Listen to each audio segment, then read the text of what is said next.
سلام بچه‌ها، چطورین؟ خوبین؟ چه خبر؟ چیکار می‌کنین؟ خوبین؟ خانواده خوبن؟ خودتون خوبین؟ اولادتون هم خوبن؟ ببین امروز میخوام یک چیز جدید دوباره یاد بدم. تا حالا نگفتمش. آره، درباره کراپ کردن توی اینستریتور. خب که کراپ کردن توی اینستریتور مثل همون کراپ کردن داخل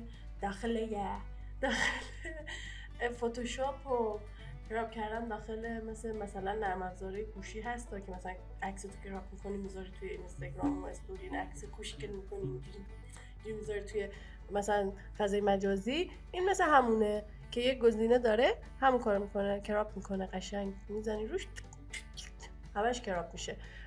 ولی یه چیز باحالی داره توی ایلوستریتور که میخوام اینو مثلا امروز آموزش بدم. بذار من ایلوستریتور میارم. ببین من این تصویره رو آوردم توی ایلوستریتور.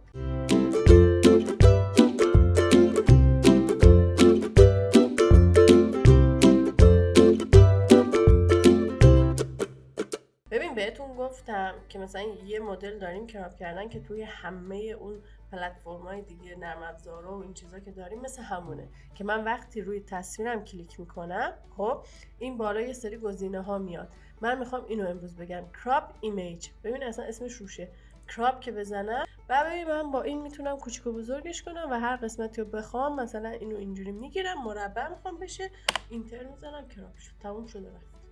خب پس این یه چیز خیلی راحت و ایناست که همه این نرم افزارمون و اینا دارن. ولی چیزی که امروز میخوام بگم فرق داره. این گزینه کراپه. مثلا یه چیزی فقط مثلا مشخصه میخوای مستطیل مثلا کراپش کنی یا مربع و این چیزا. ولی این چیزی که الان میخوام بگم اینه که تو هر شکلی داشته باشی میتونی تصویرتو کراپ کنی. هر شکلی، یعنی میخوای دایره باشه، میخواد ستاره باشه، میخواد هر چیزی باشه، تو میتونی به اون روش تصویرتو کراپ کنی که خیلی هم آسون هست. خیلی که چجوریه؟ ببین مثلا من اینو نمیخوام الان مربع باشه، میخوام دایره باشه. چیکار میکنم؟ میرم یه دایره میکشم با الیپس تول، یه دایره میکشم، شیفت و آلت رو گرفتم، دایرم کامل مثلا یه دایره کامل در اومد. خب اینو میکشم و من میخوام الان این فقط تو دایره مشخص باشه، این دورش مشخص نباشه. چیکار میکنم؟ میام این دایره‌ای که کشیدم سلکت میکنم، تصویرم هم سلکت میکنم، اینجا میزنم کنترل 7، کنترل عدد 7. خب کنترل 7، ببین کراپ شد. ولی حالا نکتهش این چیه؟ ببین دورش پاک نشد، یعنی ببین اینا پاک نشد، اینا هاید شد، پنهان شد. خب که من خوبیش اینه، مثلا چون پاک نشده خوبیش اینه که من اگر یک بار کلیک کنم روش دو تا گزینه این بالا برای من میاره. اگر روی این بزنم میتونم باز دوباره اینو جابجا کنم. یعنی چجوری؟ یعنی مثلا تو وقتی مثلا کارتو زدی بعد میگی نه اینجا نمیخوام وسط باشه، میخوام بیارمش این ورتر، دیگه تو نمیخواد کنترل زد بزنی برگردی دوباره اجرا کنی. تو دیگه فقط میتونی بزنی روی این و تصویرتو به هر قسمتی که از این دایره بخوای جابجا کنی. ببین مثلا اینجا میارمش این گوشه، تمام شده رفت. پس میگم پاک نشده، فقط پنهان شده که حتی اگر بازم نخوایش خب میتونی مثلا 2-3 بار روی این خط کلیک کنی که کشیده بودی، دیلیتش کنی و دوباره تصویرت برمیگرده به همون چیزی که بود. خب حالا باز یه نکته دیگه بخوام بگم. ببین دیدین مثلا تامنیلای من تو یوتیوب رو دیدین یا تامنیلای اکثریت توی یوتیوب اگه دیده باشین اینه که مثلا به عنوان مثال ما تصویر خودمون رو در آوردیم، خب بعد مثلا دورش یه حالا لاین سفیدی چیزی گذاشتیم، بعد نوشته و این چیزا گذاشتیم. اگر بخواین مثلا تامنیل این سبکی درست کنیم من بهتون میگم توی ایلوستریتور چجوری درستش کنیم. فقط نکته مهم که اینجا هست، ببینید این روشه به صورت کاملا استاندارد و خفنش توی فتوشاپ هست. یعنی از طریق فتوشاپ تو میری اون عکس مثلا اون چیز اصلی، مثلا من فقط اینو میخوام در بیارم، توی فتوشاپ بهش یه سری دستورا میدی و اون قشنگ فقط همین رو برات در میاره و پشتشو خالی میکنه. پس روش استانداردش توی فتوشاپه. ولی چون من اینجا مثلا دارم ایلوستریتور رو بهتون میگم، میخوام یه کاری کنم که هر کاری بخواین انجام بدین با همین ایلوستریتور بتونین. خب بتونین انجامش بدین. یعنی مثلا نخواین هی سویچ کنین از این ور برین توی فتوشاپ، از فتوشاپ بیان این ور و این چیزا. یعنی میخوام هر چیزی که میشه مثلا جای دیگه استفاده میشه توی ایلاستریتور هم میشه اونا هم بهتون بگم که دیگه راحت باشه. مثلا من خودم اون روش مثلا در آوردن اون آبجکت اصلی رو توی فتوشاپ بلدم، ولی کلا من همش رو با همین ایلاستریتور میزنم و زمان برتر از فتوشاپه.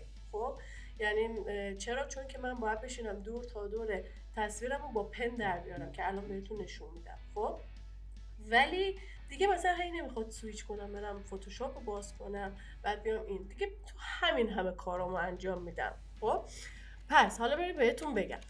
ببین اگه میخوای حالا برای خودت تامنیل درست کنی، خب من چیکار میکنم؟ میام دور تا دور این شکلی که دارم، حالا مثلا فرض کن این شکل خودتونه، تصویر خودتونه، مثلا من تامنیلامو همین جوری که نشستم عکس میگیرم، خب میذارم روی عکس و عکس میگیرم، پس این دور تا دور من میفته دیگه. خب یعنی بک‌گراندم سفید نیست، دور تا دور من میفته. من اینا رو میخوام حذفش کنم، میام دور تا دور خودم و تصویر خودم رو با پن در میارم.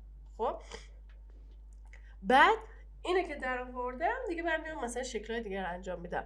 خب با پن در آوردم که من بهتون گفتم، یعنی مطمئنم دیگه تا الان با پن کار کردین، اینجوری میزنیم بعد قشنگ دور تا دورش، یعنی حوصله بذارین، یعنی وقت بذارین، حوصله داشته باشین دور تا دورشو در بیار. خب حالا اینقدرم تمیز و اینا مهم نیست، بهتون میگم چرا. یعنی خیلی فکر کنی مثلا حتما رو لاین باشه اینا، نه، چون که بعدش میخوام روش یه چیزی بذارم، یعنی اون خط سفیده رو که بذاره اون ایگو ایرادا مخفی میشه.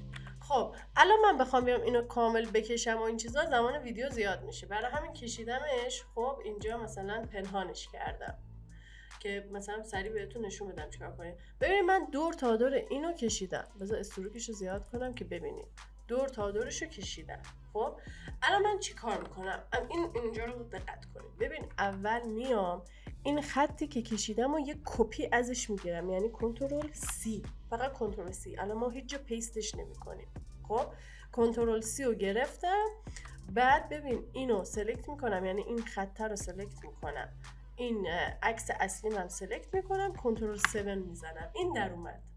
خب این در اومد و همونجور هم بهتون گفتم مثلا اینجاش قرار نیست مثلا خیلی تر و تمیز و فلان و این چیزا باشه که سروکش بذار یه خورده باید بیارمش اینورتر. ببین حتی میتونم اینجا تغییرش بدم. ببین این میدونید اینجاش آبی شده، اینو من یه خورده بکشم اینجا مثلا درست‌تر میشه، چون دقیقاً رو تصویر قرار نگرفته بود. خب بعد ببین این الان در اومد. خب اونی که بهت گفته بودم که مثلا کنترل سی بزن و الان کنترل اف بزن، یا کنترل وی بزن بیارش، من میارمش روی این تصویر خودم قرارش میدم، پیستش کردم، استروکمو میبرم بالا و میتونم ببرمش لایه پشت. اینو حتما من لایه پشت. چرا لایه پشت؟ چون ببین اینجا مثلا این اومده رو خطا و من نمیخوام اینجوری مثلا زشت بشه، میبرمش پشت، لایه پشتی. ببین قشنگ شد حالت استیکر، دیدی استیکر رو دورش سفیده. و ببین دیگه تو الان میتونی کامل واسه خودت یه تامنیل درست کنی با عکس خودت مثلا، یا هر عکسی که میخوای. ببین من الان میام اینجا یه کادر میکشم، رنگش هم مثلا حالا برفرض تیره میذارم، میبرمش عقب، یه کادری چیزی، حالا هر مدلی دلت بخواد. خب یعنی فکرت فقط نره سر این سمت که من این شکلی باید کار کنم و این چیزا. به نسبت خلاقیت، یعنی خلاقیت به خرج بده و یه کاری رو انجام بده.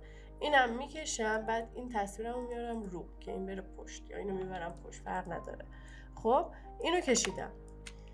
بعد حالا ببینید شما بهتون گفتم هر موقع خروجی بگیری اون چیزی که توی این آرت بوردت خروجی میگیره، یعنی این قسمت ها خروجی داده نمیشه. ولی الان تو اگر بخوای همینو مثلا با چشم ببینی که وقت مثلا اینا اضافه ها نباشه، با چشم ببینی که کلا اون کادر چه شکلی میشه، من میام یه کنترل سی کنترل اف میزنم، از این کادرم میارمش جلو و با این سلکتش میکنم، کنترل 7 میزنم که اونم باز دوباره حذف بشه. و بهتونم گفتم حذف نمیشه، پنهان میشه. خب پس اینم اینجوریه که میخوام ببینینش حضوری، ولی باز میگم تو خروجی باز نمیفته، همین شکلی مثلا خروجی داده میشه. خب مثلا من اومدم این کادر رو نوشتم، میتونم الان مثلا نوشتم بذارم. چی بذارم؟ مثلا همین اسم این انیمیشن رو بذارم، My Neighbor Totoro. My Neighbor نمیدونم درست نوشتم یا نه. حالا My Neighbor Totoro، همسایه من توتورو. ببین بچه اینا پشتیم هم توتورو، اصلاش دقت نکرده بودم. حتی اینجا دسکتاپم هم توتورو. ببین من عاشق توتورو هم. خب یعنی خود هم انیمیشنش که خیلی دوست دارم. خب و بچه انیمیشن هم من اومدم توی اینستاگرام، هرچی انیمیشن از گذشته بود تا الان، یعنی تقریبا 40-50 تاشو که مثلا خیلی معروف اینا بود گذاشتم توی اینستاگرام. من اینستاگرامم نازنین آندرلاین ان بی ان، من یه ان بی ان گرافیک هم دارم که مثل این اسم آیدی یوتیوبمه، ولی اون ان بی ان گرافیک رو واسه یه چیز گذاشته بودم، یعنی تو مارکت واسه همین فالووراش بکنم خارجی 500 تا بیشتر نیست. پس اون نیست، اینی که بهتون میگم نازنین آندرلاین ان بی ان که فعالیتم بیشتر اونجا. خب دیگه انیمیشن ها رو گذاشتم، در مورد توتورو اینم توضیح دادم. خب من عاشق این کاراکتر توتورو و جزو یکی از کاراکترهایی که باش میگم ای کاش خودم مثلا طراحیش کرده بودم، یعنی اختراع خودم بود. خیلی دوستش دارم. خب انیمیشنش هم ببینین اگه ندیدین، ژاپنیه، My Neighbor Totoro. خب حالا بریم سراغ درسمون، حاشیه نریم.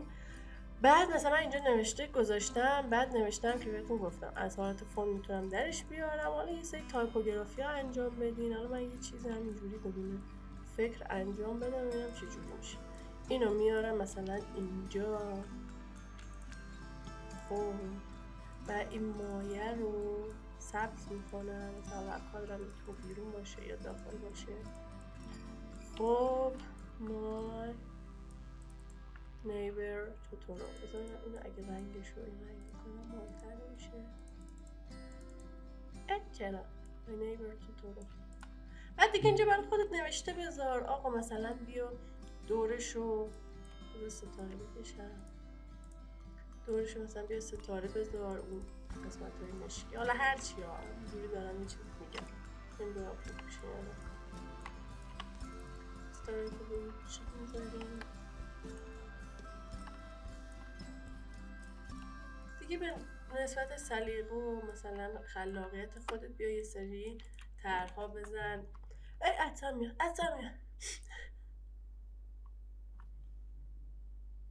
رفت.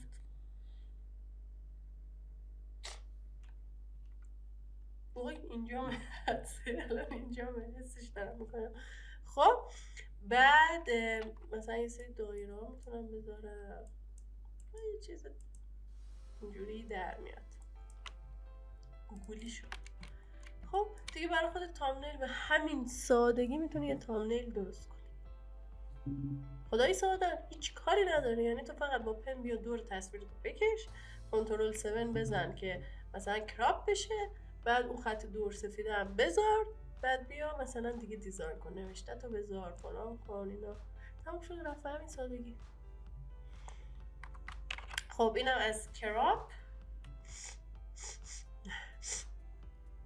آلرژیم گرفتتم یعنی یا همش فین میکنم، ببخشید شنونده دیگه. خلاصه اینم از تامنیل درست کردن و کراپ کردن توی ایلستریتور. امیدوارم این ویدیو راضی بوده باشین. حالا سوالی چیزی هر چی دارین یا تو کامنت ها بنویسین یا بیاین اینستاگرام هم حتما فالو کنید، اونجا مثلا فعالیت دارم تو استوری ها اینا، باحال دورم میخندیم، نازنین آندرلاین ان بی ان. خب دیگه حالا تموم شد. بعد بچه‌ها دیگه حالا توی کامنت ها چیزایی که مثلا حالا به ایلستریتور اینا ربط داره رو، مثلا موضوعایی که مثلا تو مهمه رو بهم بگین، ولی باید صبر کنین چون تعداد ویدیوهایی که مثلا برنامه‌شو دارم و نوشتم که مثلا به ترتیب بگم که مثلا قرقاتی نشه. خب به ترتیب باید مثلا آموزش بدم. چقدر مثلا میگم، مثلا حرفای تو. خب مثلا به ترتیب اینا رو من باید بذارم، پس اونایی هم که می‌نویسین خود باید صبر کنین تا ویدیوش آماده بشه بتونم بذارم. ولی حالا هر چیزی که میدونین به دردتون میخوره بیاین به هم بگین توی کامنت ها که بذارم تو نوبت و ویدیوشو بسازم. بعد ببین اون روز داشتم فکر میکردم، گفتم اگر مثلا شما بخوای شروع کنی به فعالیت، مثلا یه چیز بلدی شروع کنی به فعالیت توی یوتیوب، من نمیتونم بیام درباره یوتیوب توضیح بدم، یعنی میتونم بیام توضیح بدم که چجوری کار بذارین، ولی یعنی کار من واسه این چنل این نیست و خیلی آدمای متخصص و خفنی داریم تو همین فارسی زبان داریم که آموزش میده چجوری توی یوتیوب کار بذاری و آپلود کنی، ولی من میتونم بهتون مثلا یه همچین چیزی که به یوتیوبتون ربط داره یا حتی اینستاگرامتون ربط داره، مثلا چجوری تامنیل درست کنی، خب، یا مثلا اون کاور بالای یوتیوب تو درست کنی، یا موشن، اون موشنی هست گذاشتم که اولش این بلوط میاد مثلا میره و این چیزا، اینو من چیز بلد نیستم، مثلا افتر افکت و حرفه‌ای بلد نیستم، خب یعنی نرفتم سمتش قشنگ یاد بگیرم اون چیزا، وقت نکردم افتر رو یاد بگیرم. بعد میام چیکار میکنم من با تلفیق همین ایلستریتور با پریمیر، خب پریمیر کلا برای ادیت ویدیوه نه برای مثلا موشن و این چیزا، ولی مثلا سعی میکنم با اون چیزایی که بلدم اون چیزایی که بخوام بسازم. اگر خواستیم با اینکه میگم استاندارد نیستا، خب ولی میتونم مثلا به مرور رفتیم جلوتر بهتون بگم چجوری از همین طریق ایلستریتور و پریمیر یه موشن واسه حتی یوتیوب خودتون درست کنید. خب حالا بهم بگین این چیزها رو دوست دارین یا مثلا دوست دارین تخصصی باشه، مثلا افتر باشه، اون موشنی که میخوای بزنی از طریق افتر باشه، یا نه مثلا اگر اینجوری مثل من کارتون را میفته اینو هم اوکی باشه میتونم بهتون آموزش بدم، برام فرق نداره. خب دیگه حالا هر چیزی که خودتون میدونین مثلا واسهتون مهمه توی این بخشا بهم بگین که حتما آموزشش رو بگیرم بذارم. I love you بچه‌ها، متشکرم. امیدوارم روز خوبی داشته باشین، اگر شب خوبی داشته باشین، اگر ظهر خوبی داشته باشین، خلاصه آلرژی نداشته باشین هیچ وقت، خدا کنه خدا و روز براتون نیاره آلرژی بگیرین دیگه. خلاص امیدوارم از این ویدیو هم راضی بوده باشین. خدا بچه لایک و سابسکرایب و کامنت اینا متشکرم. لایک، سابسکرایب، کامنت، زنگوله. بعد میتونین چنل رو تو استوریاتون به دوستاتون معرفی کنین، اجبار نیستا ولی میتونین، این دلت خواست میتونین، لطفاً انجام بده. ممنونم. خدا